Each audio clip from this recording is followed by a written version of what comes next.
Our nation is indeed at a crossroads. Will we pursue the search for truth, or will we dodge, weave, and evade the truth? I am, of course, referring to the investigation into serious allegations of illegal conduct by the President of the United States, that the President has engaged in a persistent pattern and practice of obstruction of justice. The allegations are grave, the investigation is legitimate, and ascertaining the truth, the whole truth, and nothing but the unqualified, unevasive truth is absolutely critical. The search for truth is being led by a highly capable former Solicitor General of the United States and a former judge of the United States Court of Appeals for the D.C. Circuit, Kenneth Starr. Mr. President, I'm deeply troubled today because Judge Starr's pursuit of the truth is being undermined every step of the way, every single day in the press by those whose sole mission is to attack and impugn the court-appointed independent prosecutor and the congressionally created process. And these attackers are not the journalists or the broadcasters. Mr. President, what troubles me the most here is that these reckless attacks, these ruthless onslaughts, are being carried out by the closest advisors to the President of the United States. Wow. That's Mitch McConnell. You would think talking about the Trump investigation and all those attacking Robert Mueller, but John Meacham, talk about parallels between what Mitch McConnell was complaining about in 1998 and what is actually happening 20 years later for an investigation against Bill Clinton that went on twice as long and didn't produce 1/10 of the results that Robert Mueller has already produced in a year. Yeah, you know, clips like that make you understand to some extent why people dislike Washington. You know, you don't need to reach very far for an explanation. There's an inherent cynicism in life, in political life in particular. We all know that. You don't have to pretend that everything is about the League of Women Voters and Common Cause and the Brookings Institution to say that politics is an imperfect business full of imperfect people. But at a certain level, and in certain moments in the life of the Republic, the people who really do speak truth, who really do damn the consequences in the short term, are rewarded in the long term because they did the right thing. And I think that Republicans and Democrats should be supportive of this investigation.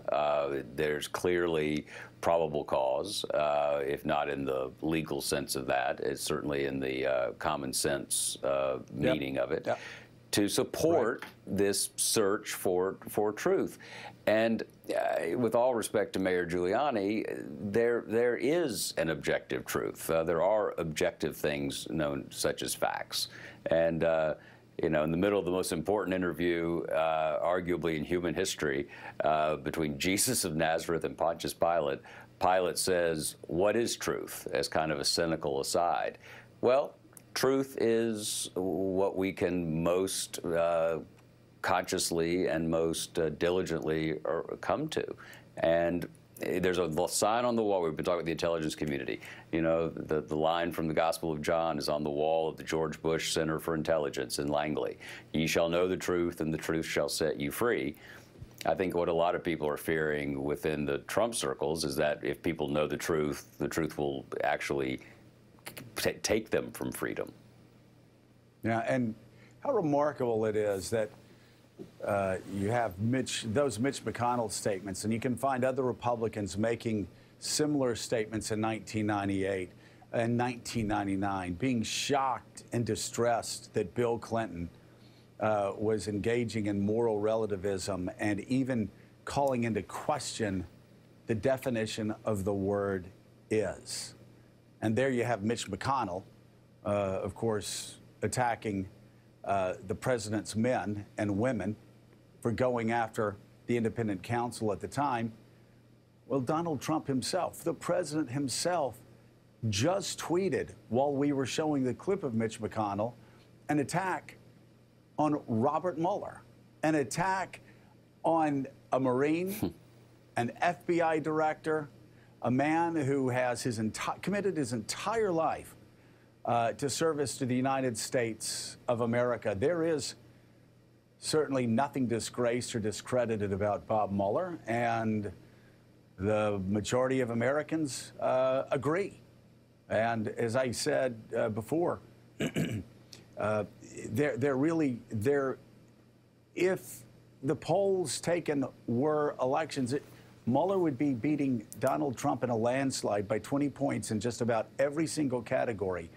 And sadly, my biggest takeaway from the Mitch McConnell clip is John Meacham's takeaway. This, and I'll say it a little more bluntly, this is why Americans hate politics. It's tribal. What is good for Democrats one week is good for Republicans the next week. What's bad, and the inconsistencies through the years, actually through the months, through the days, drive Americans mad because there just seems to be two teams, two tribes fighting each other, and the truth at the end of the day doesn't mean as much as protecting a member of your own tribe. When we come back, we're going to be talking about how one man believes that actually the election this year will elevate independence and create a sort of Independence Day and start breaking down what John Meacham has called for a long time a 160-year duopoly, and actually maybe add a little bit of independence to our political system.